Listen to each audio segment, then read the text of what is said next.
இன்றைய தலைப்பு: புத்திசாலி சிங்கம்.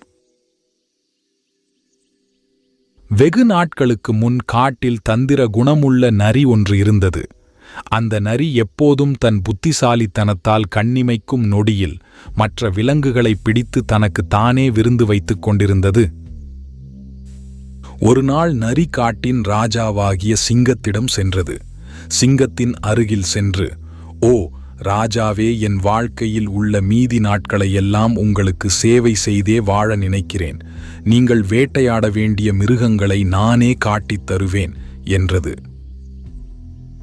புத்திசாலியான சிங்கத்திற்கு நரியின் தந்திரம் புரிந்தது.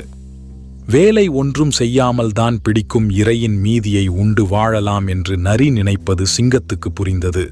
குள்ள நரிக்கு ஒரு பாடம் கற்பிக்க வேண்டும் என்று நினைத்த சிங்கம் நரியின் இஷ்டத்திற்கு சம்மதித்தது. அவர்கள் இருவரும் வேட்டையாட காட்டிற்கு சென்றனர். நரி காட்டிக் கொடுத்த மானை சிங்கம் அடித்து வீழ்த்தியது.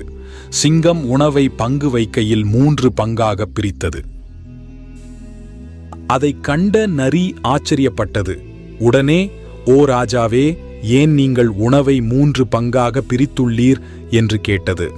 அதற்கு சிங்கம் சிரித்துக்கொண்டே பதில் சொன்னது, "நான் காட்டின் ராஜாவானதால் முதல் பங்கு என்னுடையது.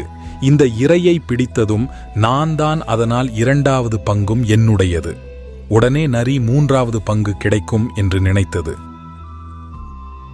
ஆனால் சிங்கம் சொன்னது, "நீ காட்டின் பிரஜை, அதனால் நீ இந்த காட்டின் ராஜாவாக எனக்கு வரி செலுத்த வேண்டும். எனவே அதற்கு இந்த 3வது பங்கும் என்னுடையதாக இருக்கும்" என்று சொன்னது. சிங்கம் தனக்கு ஒரு பாடம் கற்பித்து விட்டது என்று நரிக்கு புரிந்தது. எனவே தன்னுடைய உணவை தானே தேட வேண்டும் என்று முடிவெடுத்தது. நீதி: ஏமாற்றுபவன் அதன் பலனை அனுபவிப்பான்.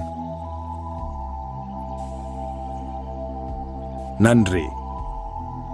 வணக்கம். இந்த கதை உங்களுக்கு பிடிச்சிருந்தால் லைக் மற்றும் சப்ஸ்கிரைப் செய்யவும்.